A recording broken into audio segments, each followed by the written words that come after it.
It's time for the Rick Smith Show. Now, here is the voice of the working class, Rick Smith.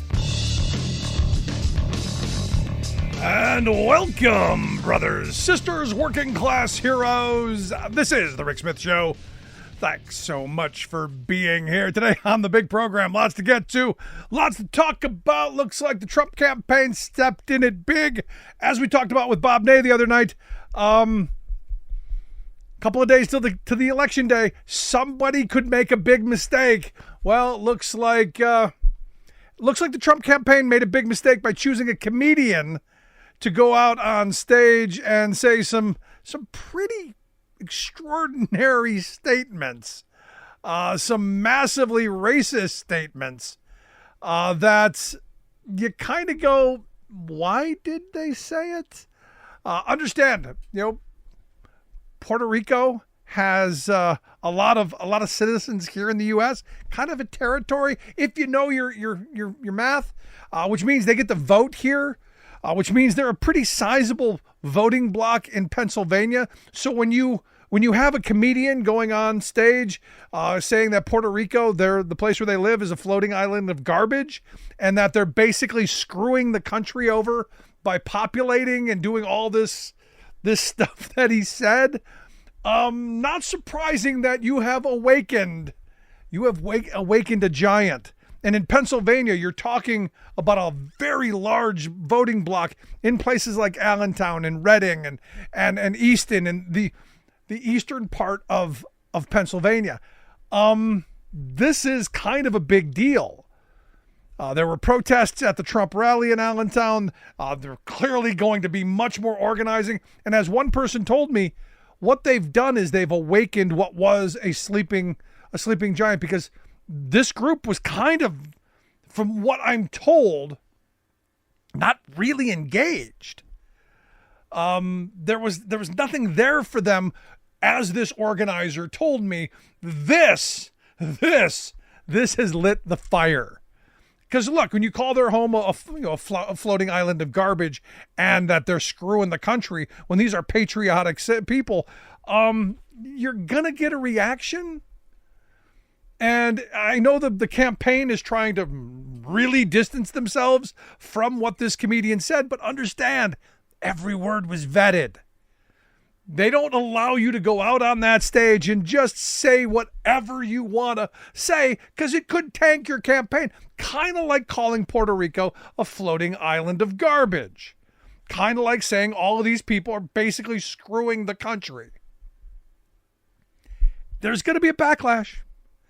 And hopefully what it is the Puerto Rican community in this state decides heavily on the side of Kamala Harris and Tim Walz. But more importantly, sends a clear message to the Republicans who think that this is okay, that, openly racist comments at Madison Square Garden, hearkening back to the good old days of the Klan. I think that's going to get some folks' attention. I just... Call me weird. I just think it will. I want to hear your thoughts. Think it's going to matter? Think this could be the decider? Did he just really screw up? I want to hear your thoughts. Email me, rick@thericksmithshow.com.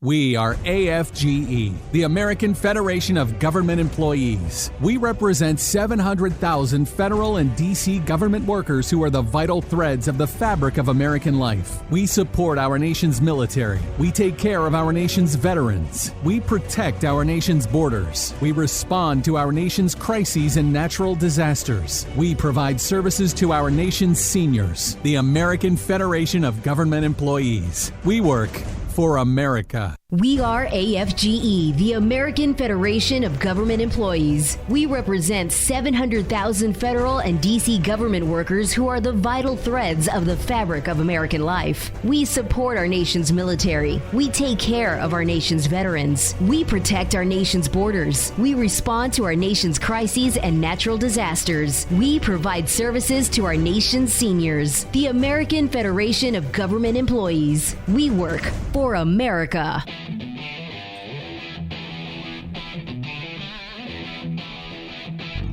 Welcome back to the Rick Smith Show. Now, here is Rick Smith. So, quote of the day. Let's set this up. You got Donald Trump on a podcast with Elon Musk.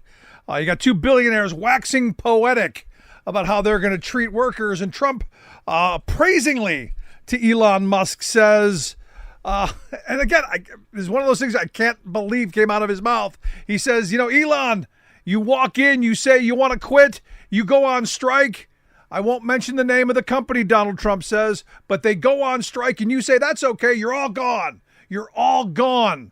So every one of you gone. And then uproarious laughter.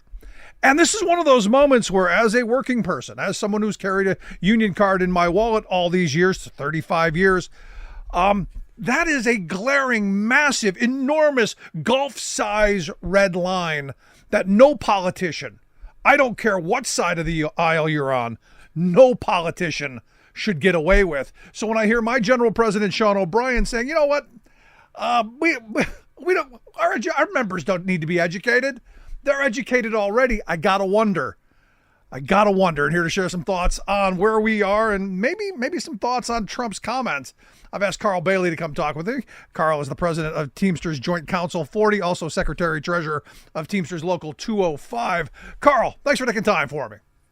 You're welcome. Thank you for having me. Thoughts on the Trump comment? I mean, right, gut reaction. What do you think when Trump says that? Oh, you asked me not to swear, and I won't do that. So I think, well, listen, I'll quote Sean O'Brien on that one. It's my understanding Sean O'Brien quoted him as being an economic terrorist when that happened. He didn't name him directly. He said, this is economic terrorism. He didn't name him directly. Okay, I wasn't aware of that. I was actually in Boston when it happened. So I never saw the quote live. And right, but for me, Carl, here's the thing. And yes, sir. The gut reaction I've got is this is the red line. The right to strike. The right to have that arrow in the quiver in the unhopeful necessary moment that you need it is the glaring red line. You cannot, under any way, shape, or form, justify saying firing striking workers is okay and get my vote ever. I agree with you. So, again, for me, this should have been the day the endorsement came. It didn't. There has been no endorsement. So I'm curious, your thoughts of when President O'Brien goes on Neil Cavuto's show on Fox News and says that our members don't need to be educated. They're educated enough.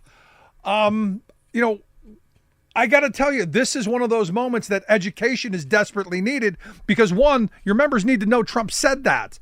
And two, you got to understand why the right to strike is so important. So how do you take this moment and move forward on that, given the two positions? Well, as I said earlier, Rick, I have to disagree with Sean O'Brien. I mean, I'm not going to quote why he does what he does. I'm guessing he has his reasons. But I disagree. I think our members do need to be educated. They need to know what's going on around the country, not just watching these stupid ads and commercials and saying how wonderful Donald Trump is. I could sit here, your show's not long enough for me to sit here and say all the bad things about Donald Trump and why I will never support him. But I think our members do need to be educated. And if you'd like me to, I could go into some of the education I think they need to know. Oh, absolutely. No, it's what I'm hoping you're doing. I'm hoping you're out there on the doors and on the phone saying, look, this is how bad the 4 years of Donald Trump was. Listen, when Donald Trump was president, the Supreme Court pushed through, they did away with a 45-year precedent in the Abood case, and they pushed through what is now known as the Janus decision. That Janus decision basically made public employees nationwide right to work. I think their hope was that if members did not have to pay union dues, they'd say, fine, we're not going to pay union dues. We're going to leave our union. And that way, basically, that would bankrupt all the unions. Well, that didn't happen. Our membership, I think nationwide of the Teamsters may have grown a little bit after that happened. There were locals, there were public employees out there at the Pittsburgh Labor Day Parade. The utility workers were walking with big signs. I stand by my union. And it was a good thing. Did we lose a little bit of membership at my local? We did. but we're constantly growing. We're constantly organizing. I think we've made up for that over time, and we're going to continue to try and organize. Right. Now, again, I go back to those 4 years under Trump, and you as a labor leader, you were intimately involved with all of the decisions that came out of Trump's NLRB, all of the things that happened with Trump's labor board, all of the things that members don't spend a lot of time on. That we look to our leadership, we look to Carl Bailey, we look to Sean O'Brien for the information that we need, that we're not intimately involved in, and that our mainstream corporate controlled media doesn't tell us. So this idea that you don't need to educate your members, well, it seems like failed, flawed leadership to me. And I don't want to belabor the point that I think President O'Brien has failed us on this, but I do think getting the point out that just how bad Donald Trump was and remind people of how bad he was, I think that's important. It is important. And like I said, he pushed the Janus decision through. We survived that. I think if he gets reelected, he's going to try and take it one step further. I think they're just going to try and just completely eliminate public sector bargaining laws. Like I said, there are a number of states around the United States right now where it's illegal to bargain. Yeah. And if you tell our members that, I represent over 50 police departments. And when I tell local police officers that there are police departments where it's illegal to bargain a contract, when I first tell them that, it's hard for them to grasp. They're like, what do you mean? They said, that'll never happen here. We have Act 111 in Pennsylvania. We have Act 600. I said, do you understand? Those acts could go away tomorrow. If you remember when Ronald Reagan was president, he fired 12,000 air traffic controllers with the swipe of a pen. That can all happen tomorrow. All those rights can go away tomorrow. Absolutely. And I'm glad you brought that up, because that firing of the Patco workers, one of the people who was instrumental in that decision and making that happen was a guy named Peter Robb, who just happened to be Trump's general counsel of Trump's National Labor Relations Board, just to kind of put the cherry on top of the horrible sundae that Donald Trump got us during his years. But here's the thing. I think it goes even further than that, because the Teamsters, and I think this is a great thing that Sean O'Brien and Randy Corrigan and the rest of the folks are doing. They're organizing Amazon. As we speak, they're going after these DSP drivers. They're bringing people together. They're holding events nationwide, all under the idea that the joint employer rule is going to remain. Those of us who remember the Trump years remember what Donald Trump did to that very rule, don't we? Yes. Like I said, this stuff could all change tomorrow, Rick. I mean, Donald Trump, and I'm just going to go into some of the things he did, if you don't mind. Sure. And I'll give him credit. He did restructure NAFTA. He reworked that deal, which was beneficial to unions. But other than that, when he come on, I'm going to give tax cuts to Americans. He gave tax cuts to the general public that lasted 5 years, which would have lasted the first year into his second term, which I think he had some forethought. I'll get elected a second time, and then that tax cut will go away, which will hurt people. I won't be able to get reelected again, which that's another whole area, because now he says he can run 3 terms, 4 terms. We may never have to have another president because he's going to become king, and we won't have elections anymore. But, I mean, and forgive me, I may get off topic because I start talking about him, and I just want to go on a rant and say all the evil things he did. I mean, the guy tried to overthrow our own government. You want me to just keep talking, Rick, or you want to? No. Look, at the end of this, Carl, you're the one who's educating your members on what's important. I'm with you. I understand what came out of his NLRB. I understand what the Supreme Court did and what a Trump Supreme Court is going to do in the future. I've talked extensively about the idea that we're going to return to the Lochner era, where government does nothing to protect workers, does nothing to enforce a minimum wage or maximum hour laws. This idea of returning to the Lochner era is something that's been on the conservatives' mind for decades. This idea of desperate workers, easily abused workers, that's their wet dream. So when I see the Commonwealth Foundation, a right-wing think tank here in Pennsylvania, coming out and saying Sean O'Brien did the right thing by not endorsing, I'm curious why a right-wing think tank would side with that, other than that they know a split in the House of Labor, division in the world of labor is only good for someone like Donald Trump, and it normalizes how bad his behavior and his policies were for working people. Yeah, well, it's my understanding, and like I said, Sean O'Brien did not endorse anybody. I have a lot of Republican friends who were calling me the night that he was on the Republican convention, saying how wonderful that was. And I'll be honest with you, the speech he gave, I think by the end of the night, Trump and Vance were looking at each other saying, what did he just say? No, I don't think they cared. At the end of the day, Carl, I don't think they cared what he said. I agreed with about 2/3 of his speech. The fact is now people remember he was there. And the fact that he was there understanding what a convention is, it's about getting their candidate elected.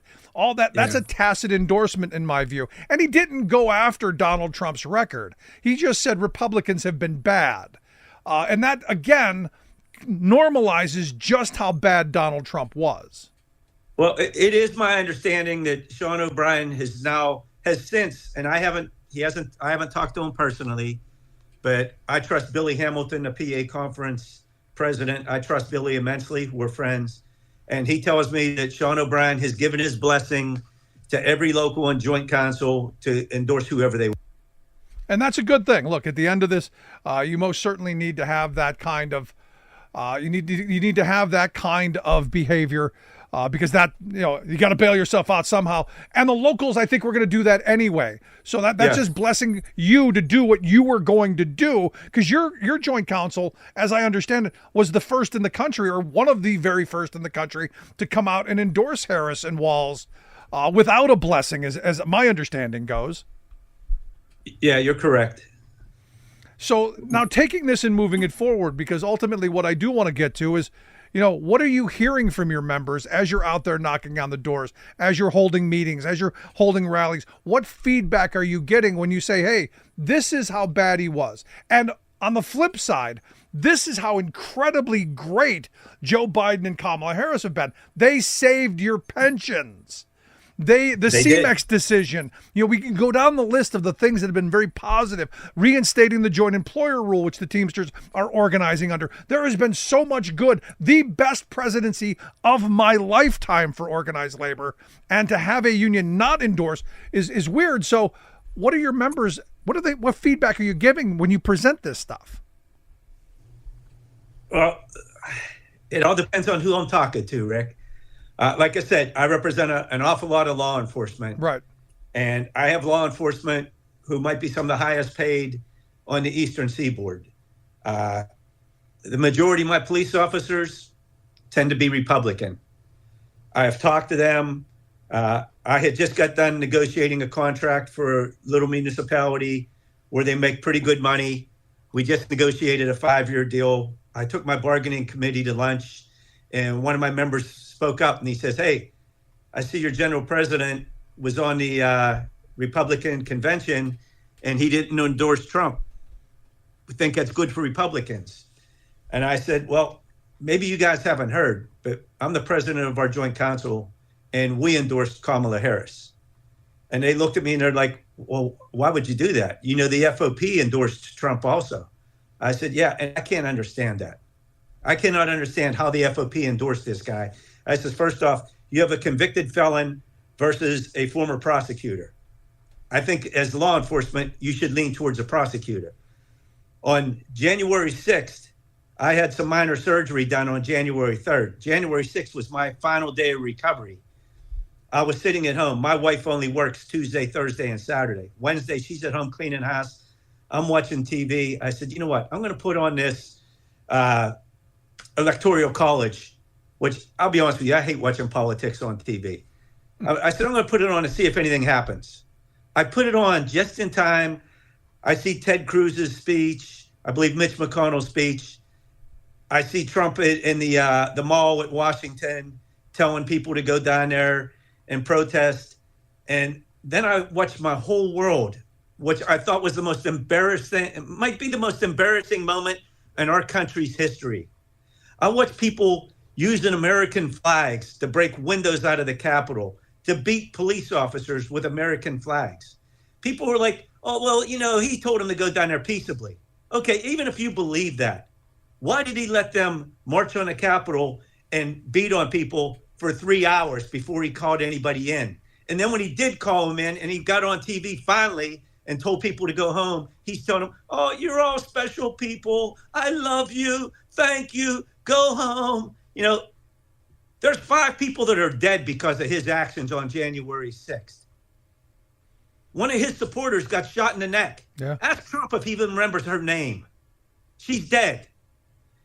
2 police officers died as a result of their injuries on that day. 2 more committed suicide within a day shortly afterwards. So there's 5 people that are dead because of his actions on January 6th. Yeah. Look how many Capitol police officers have come out and decided to run for Congress and things of that nature, run for public office because they can't stand him and they want to go against them.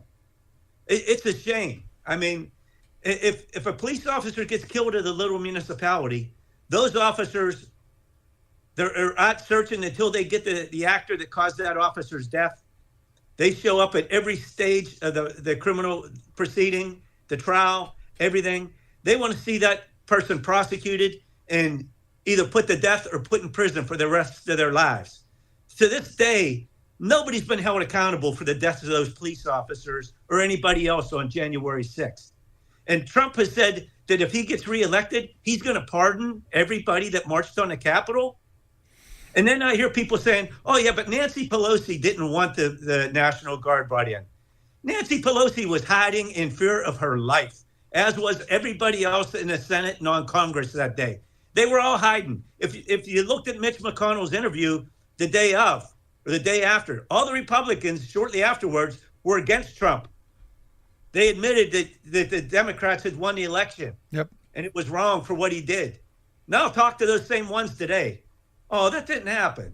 It wasn't the way you guys look at it. People were dead. Right. No, and this is why I think getting out and doing this education, getting out and talking to people and reminding them, it's easy to have historical amnesia. It's easy to have some rewriting of history, especially when you've got a corporate-controlled mainstream media pushing the narrative. But understand what that day was about. It was titled "Stop the Steal." They knew what they were going there for. They knew what their mission was, and they almost succeeded. And this is where I give Mike Pence the ultimate credit in saying we're going to get this done regardless of when it takes, even if we got to do it at 3:00 in the morning. So in that moment, good on him. So the question that I bring back to this, because ultimately, as the leader of your joint council, the leader of Local 205 out in the western part of Pennsylvania. It is about getting members mobilized. It's getting them out to vote, but it's also getting the information that they need. So, your part of the state is going to be crucial in which direction Pennsylvania goes, which every pundit says the Keystone State is the keystone to this election. What kind of feeling are you getting at this moment? We're a little under a week out. What kind of sense are you getting? Because look, I think the Teamsters endorsement is a big deal in this state where labor still has some clout. So I'm curious what your gut feeling is at this moment. Rick, listen, I have mixed feelings. I like to think it's going extremely well for the Harris administration. I phone banked 3 weekends in a row. I plan on doing something else this weekend. And during my phone banking, I told the gentleman whose computer I was using, because it's a program now, it dials the numbers for you and gets union people. Right. Up until my last weekend of doing it, everybody I talked to was pro-Harris. I had talked to Republicans who admitted they supported Trump in the past.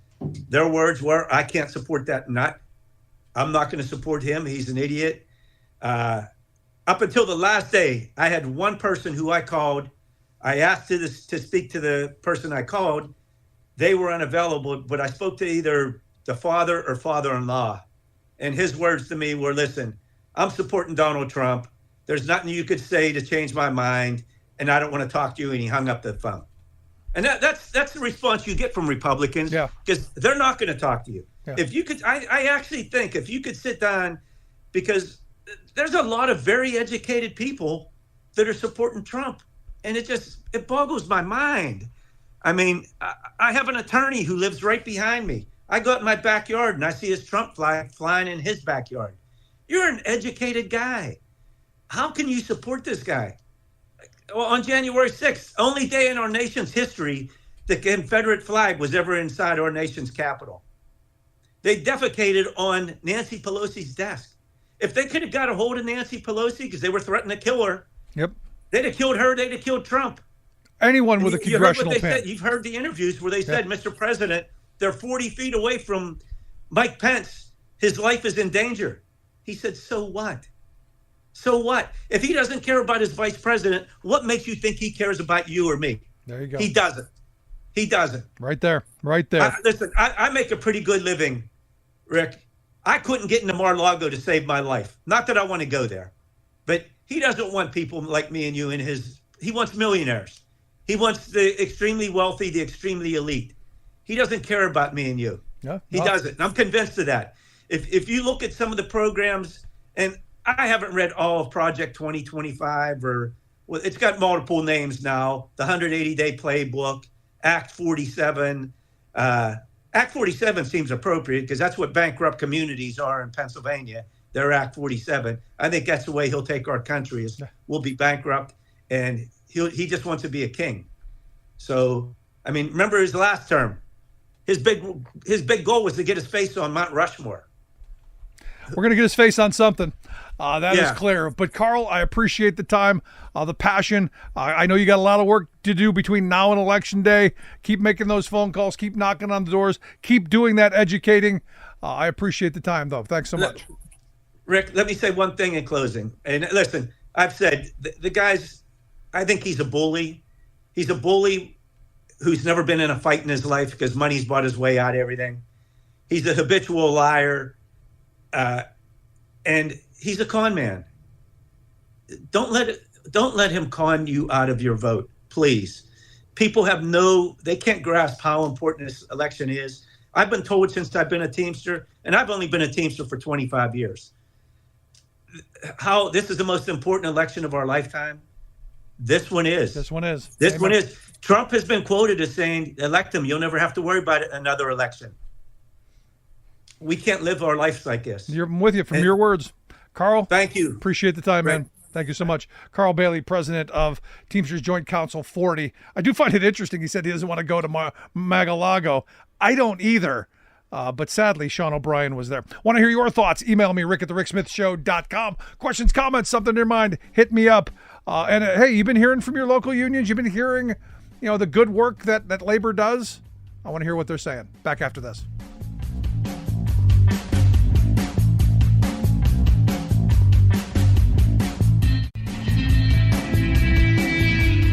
Welcome back to the Rick Smith Show. Now, here is Rick Smith.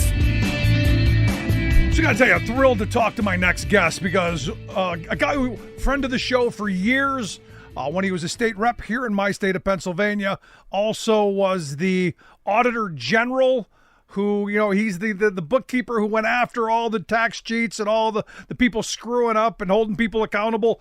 One of the most transparent, one of the best Auditor Generals that I can remember.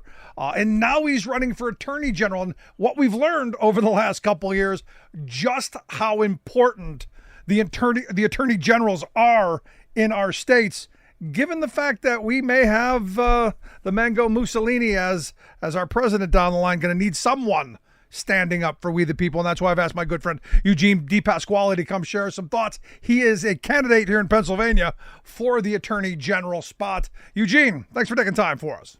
Rick, thanks for having me, and sorry for the voice, but getting close to the end of the campaign here. Look, I'm sure you're out there, knocking on doors, shaking hands, kissing babies, doing all that. It's obviously kissing the babies is totally consensual, but of course, obviously. But here's the thing. This is a big race. This is an important race. And I think over the last several years, we've learned just how important attorneys generals are, haven't we? It's about protecting all of our rights. It's about protecting reproductive freedom, protecting the rights of working men and women, labor unions, certainly our environment, and taking on these crooks that are trying to scam us from corporate America to all these people trying to text us and all that other stuff. It's about that. And certainly one of the issues that I'm sure we're going to get into is about protecting our democracy as well. And our right to vote. Look, I have a lot of red hat wearing friends who are very concerned that there will be election theft. And I got to tell you, what I'm worried about is, here in this state, the people we found who were cheating were wearing the red hats. So someone who's going to be looking at the law and enforcing it equally, wouldn't it be great to get back to a period where we just followed the law? Look, the reality is people have the right to vote for who they want to, as long as they're obviously registered to vote and they're legally allowed to cast that ballot. And I'm against voter suppression across the board. It shouldn't be done by anybody. Certainly, we're seeing it more on one side than the other. But what you're referring to is we need to let the voters have their say.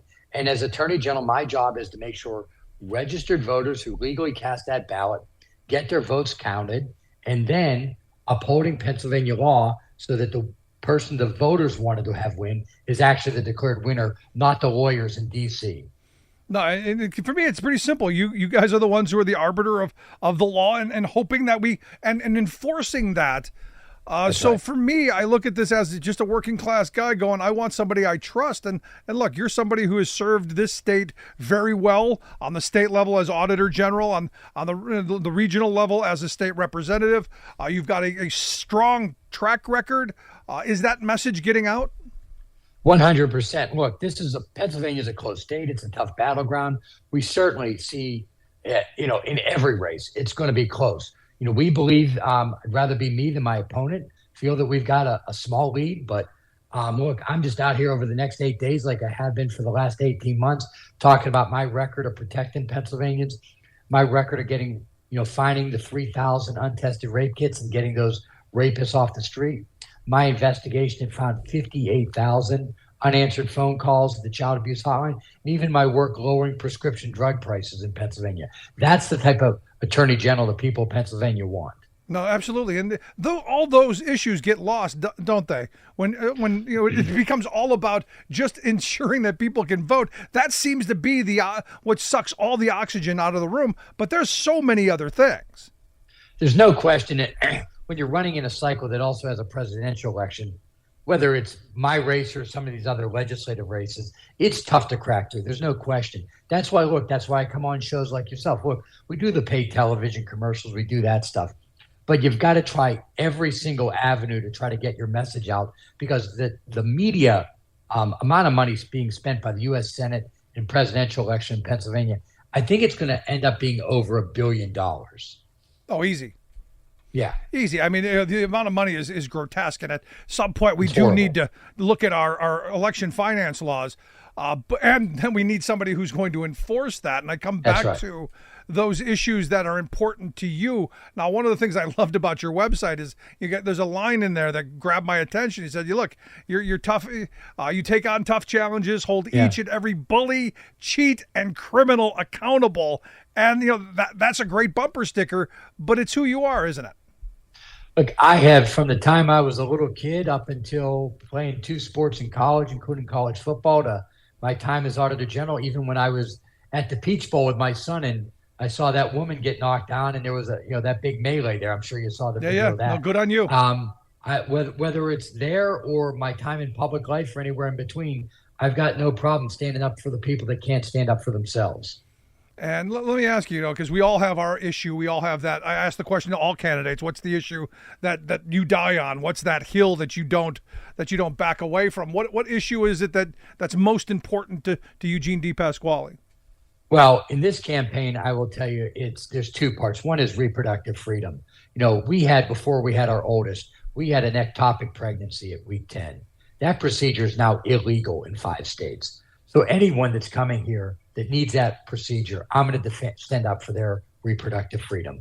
That's number one. Number 2, the playing field is tilted against average, everyday working people. That's whether you're Republican, Democrat, Independent. We are too much one-sided towards the corporations now. So you talk about the hill I'm going to die on. I'm going to be an Attorney General that's going to fight for average, everyday Pennsylvanians against the big shots and make sure that everybody gets a fair shake. Yeah, we hear that a lot. What does that exactly mean?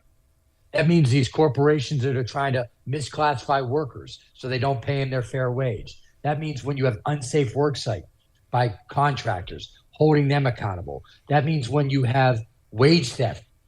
Happens on work projects all over the state, wage theft. When you talk about corporations trying to stop these young people from organizing unions, all of that stuff. You see what's happening with the Pittsburgh Post-Gazette newspaper, where they've been on strike for over a year and getting no help. It's standing up for people like that, whether it's wage theft, tax theft, unsafe workplaces, people not allowing you to join a union. That's what it means. Yeah. No, I mean, you brought up wage theft, which I think, if I'm not mistaken, I've seen the numbers out there, is something like 3 or 4 times the cost to people that, the stick up stuff where we walk into a bank or a convenience store where actual what we consider criminal robbery happens. It's multiples. Wage theft is multiples of that kind of crime, isn't it? Yeah, and that's why so many of these companies make their quote-unquote employees 1099 so that they don't have to pay them a wage. They don't have to give them time off. They basically have them over a barrel. And if somebody is an actual employee, we need to make sure they're treated as an employee. We've seen legal actions like this in other parts of the country. That's the type of thing I'm going to do in Pennsylvania as well. Yeah, and I would argue a big part of that also is the abuse of undocumented labor that we see in a number of places that absolutely needs to be, some dealt with in one way or another, because we can't have a situation in this state or in this country where people are being exploited and abused, because it tears us all down. Everybody loses there. The undocumented worker loses. The Pennsylvania and U.S. taxpayer loses because they're not paying. The employer isn't even paying into their taxes, their unemployment, their workers' comp, all that stuff. And it's also an unfair playing field for whether you're somebody who's an immigrant here legally or an average everyday work in Pennsylvania, because you're competing against someone who isn't even on the payroll because they're paying them all under the table just because they know they've got them over a barrel. Yeah. And heaven forbid they get hurt or killed or any of that, then that all gets done away with as well. But I got to be honest with you. I've known you for a long time. We were friends on Facebook. I follow your what you do.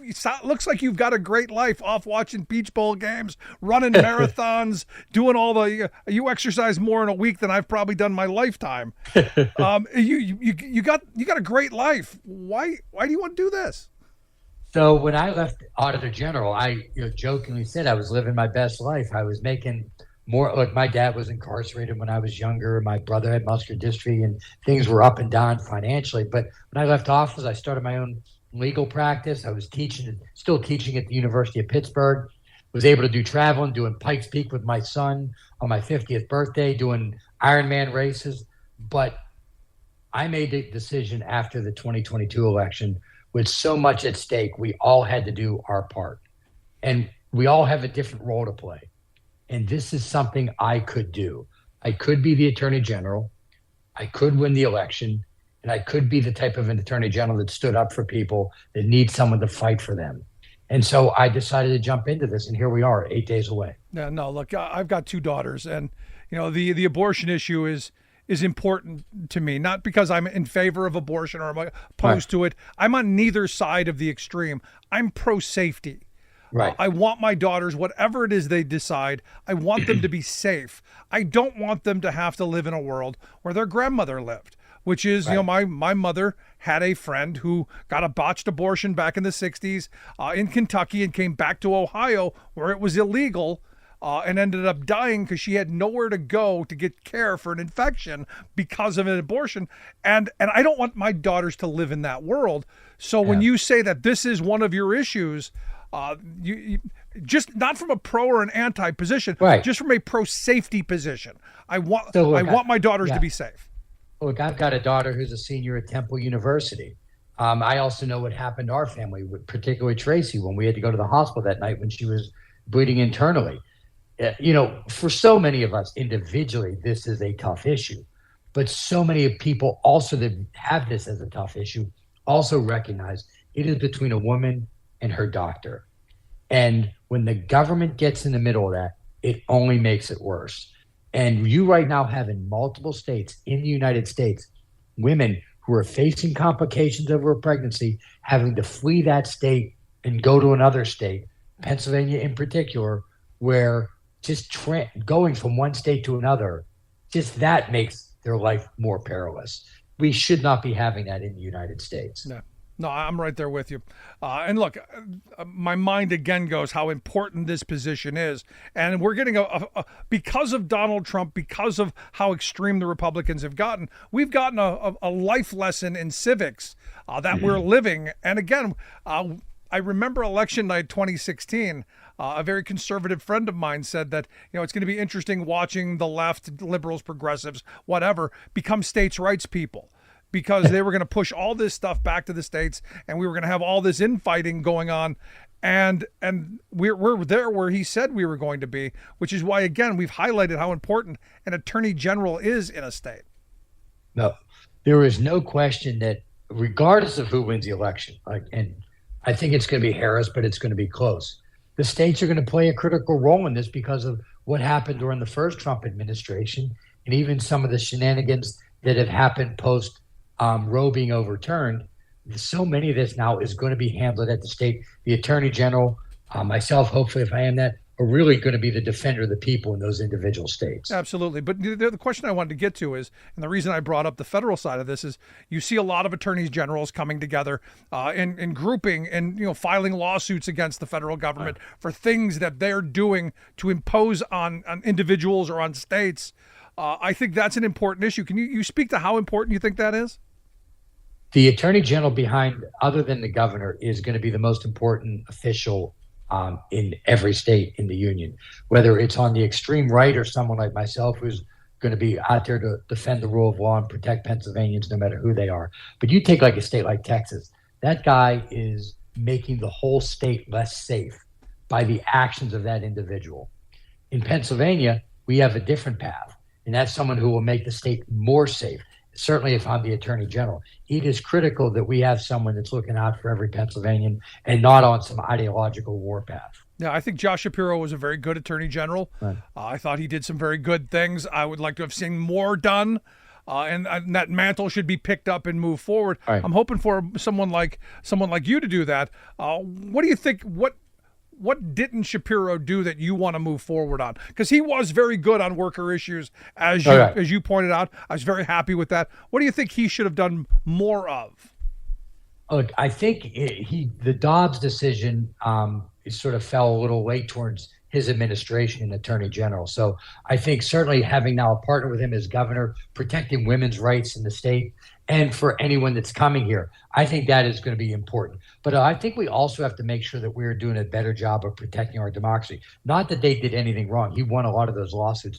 But we've got to make sure that the actual voters in this state understand the process more, how to vote by mail, how to use the vote by mail process so they can actually vote in person before Election Day, and making sure that we have safe, secure voting sites all over the state. I think that's important. No, absolutely. And again, it's sad that we have to talk about, how we protect the sanctity of the ballot box, when I think we all agree that it should be the center of our democracy, but it's just interesting where we are. So last line of question I've got for you, when you're given that consensual baby kissing and palm flat, handshaking and all that, what's the message? Why Eugene? I tell people I've got a record of protecting Pennsylvanians. I've got a record of being tough and fair no matter who someone is. And I've got a record of taking on tough fights and holding bad people accountable. And that's exactly what I'm going to do as Attorney General. Yeah, and look, as I said, I've known you for a long time. You're a straight shooter. You're a good guy. A little more moderate than maybe I am, but honest, hardworking, dedicated. Someone that I'm going to most certainly be casting my vote for. Eugene DePasquale, I appreciate the time. I wish you the best of luck. Thanks, Rick. Thanks for having me, brother. Really appreciate it. As always, good stuff there. I want to hear your thoughts. Email me, rick@thericksmithshow.com. You want to find out more about Eugene, go to his website, DePasquale4AG.com. We'll get links out on social media. Going to take a quick break. Right back after this. Stick around.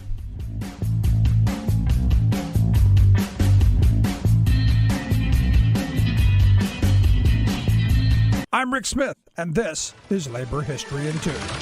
On this day in labor history, the year was 1986. That was the day that Edward Meese gave a speech to the U.S. Chamber of Commerce. Meese was serving as Attorney General under President Ronald Reagan. During his speech, Meese encouraged bosses to spy on their employees in order to determine if they were using drugs. He said management also has to take responsibility for surveillance of problem areas such as locker rooms, parking lots, shipping and mail room areas, and even the nearby taverns if necessary as part of controlling this problem. He also advocated for drug testing of employees.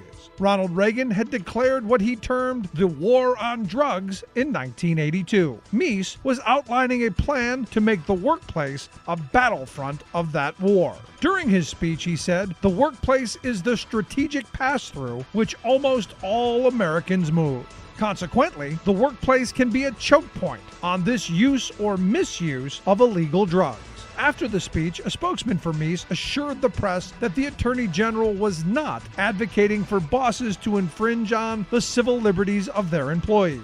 Many workers and unions have disagreed with that assessment. Since 1987, drug testing by employers has risen more than 250%. In 1987, the National Labor Relations Board ruled that drug testing was a mandatory subject of bargaining. By all accounts, Reagan's war on drugs had little success in stopping drug use. In 2005, 82% of polled police and sheriffs called the war a failure. However, the war on drugs has handed a resounding victory to corporate special interests like drug testing companies and privatized prisons. Labor History in 2 brought to you by the Illinois Labor History Society and The Rick Smith Show. For more information, go to laborhistoryin2.com.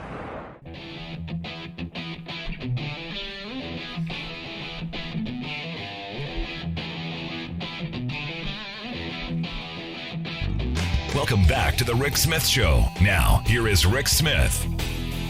So I gotta tell you, I like Eugene a lot. I like DePasquale an awful lot, especially when he was a state rep, a guy who was out there fighting for working people. So we'll see. I'm hopeful for him here in Pennsylvania because, look, the attorney general's position are really, really important.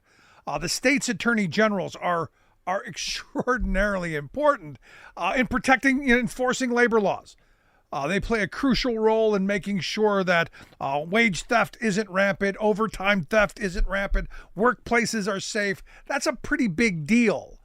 They're also out there to stop exploitation of workers, help protect against, like I said, wage theft and unfair practices, and the misuse of undocumented workers, which hurts not just the undocumented, but everybody else by tearing down conditions. So having a strong worker-centric attorneys general, kind of a big deal in my view, kind of important in that, look, we need people who are going to advocate like these attorneys general do for workers' rights, stronger workers' rights, pushing for legislation to ensure that benefits employees, good stuff.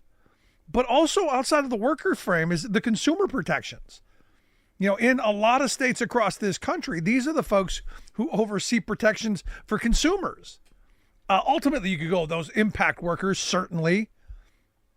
But the idea of fair treatment in the marketplace, preventing deception by employers, by retailers, kind of a big deal. Also, they support whistleblowers. I understand, sometimes you need to come out and you need to speak up. And to have someone who's going to support and actually use the support and the legislation to protect whistleblowers who report illegal, unethical behavior in the workplace, big kind of deal. The other thing that they do, litigation against corporate America. They can initiate lawsuits against corporations who violate, environmental, labor, go down the list, unfair business practices, all of that stuff. There's a lot that they can do, and I guess we haven't really thought of that because the machine just worked. And understand, there's education, there's outreach, there's preventative stuff. Like, for instance, educating workers about their rights. That alone stops employers from doing bad things. And I argue all the time, an educated, active, engaged worker saves companies an awful lot. because maybe they're not going to do the dumb thing to begin with. But also the Attorney General addresses discrimination, and they have an economic impact. If you have fair competition, if you have healthy competition, you have a healthy economy. And for me, that's the positive. And you look at some of the things that attorneys generals have done. New York, for instance, the Attorney General there challenged the Department of Labor when they wanted to change the overtime regulations. They advocated for broader protections for workers as opposed to lesser. So when Trump came in and said, well, we're gonna cut back on that overtime, the Attorney General said, no, we're gonna file a lawsuit against this. We're going to stop you.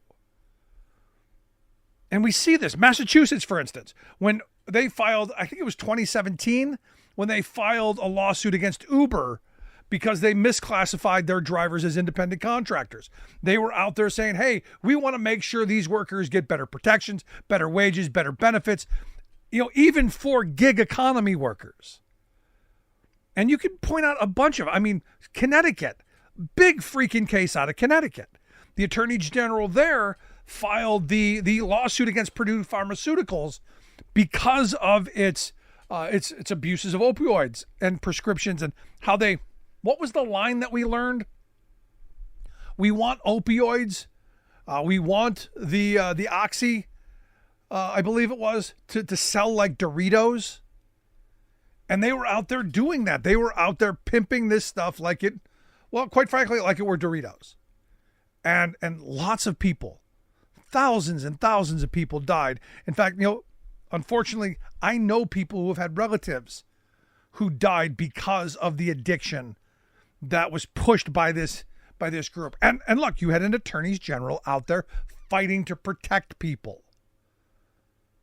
You go to, again, New York, fighting the Department of Labor. Again, to if you remember what the federal government wanted to do, again, weaken protections for vulnerable workers. They wanted to deregulate. And they argued that, maybe we should have stronger labor standards to protect people in the workplace. Maybe, with more than 5,000 people a year dying on the job, maybe we can do better. And you go down the list of these positions who have stood up for us in times of need that individually, you, me, us, we're never going to be able to do. Understand, you're not going to beat corporate America on your own. And this is why corporate America hates government so much. The only entity that can stand up to corporate America is government. And we the people, do that through our government. Individually, you're not taking on ExxonMobil. You're not. But the state of New Jersey, their attorney general filed a case against ExxonMobil for environmental contamination because of the health risks to workers and people in the community, and moved it forward. Individually, good luck on that. So you need to have people in these positions who care about average, everyday working people, who aren't going to be the puppets of corporate America, who are actually going to go out there like California's Attorney General in 2005 sued Oracle because they were gutting a whole bunch of job opportunities when it acquired this PeopleSoft group. It impacted thousands of employees. You had an attorney general going, hey, that's wrong. We need to stand up and fight what is wrong. And again, that's why these positions that we hadn't heard of before, that most people didn't really care about, didn't really understand. Trump has how's the best way of putting this? As horrible as Trump has been, as bad as he was as president, as horrible as January 6th and all of the debacle around the election and all of the allegations of fraud and abuse and theft, as bad as that was, the learning opportunity that came out of that, the civics lesson that has come out of that, is people are now starting to pay attention to these other offices, to these other places where kind of important to have a worker-centric attorney general. Kind of important to have someone who's not on the corporate payroll, so to speak. So for me, in these moments, it's these folks who are going to protect us, not just our wages, our benefits, our jobs, our safety here at home, but our democracy. And as I said about Eugene, the reason I like him is, he's a straight shooter. This is a guy who is straight-laced as you're going to get. Sometimes you can be angry with him, but he's right on the issue. So for me, this is one of those positions that we should really care about, really investigate who we're going to cast our vote, and not just where I'm at in Pennsylvania, but all across this country. Because understand, the top law enforcement guy in the state, you kind of want to have on the side of the people. Just kind of a thought. I want to hear yours. Email me, rick@thericksmithshow.com. Do you think attorneys general that's an important gig? Do you think we should want people who know what it's like to be a working person? I want to hear your thoughts. rick@thericksmithshow.com. Miss any portion of the program, podcast, freespeech.org for the video. And as always, thanks so much for being here. We'll see you back here next time.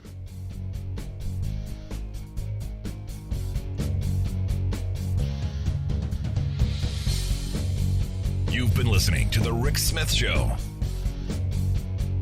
Email Rick at rick@thericksmithshow.com. Until next time, this has been The Rick Smith Show, where working people come to talk.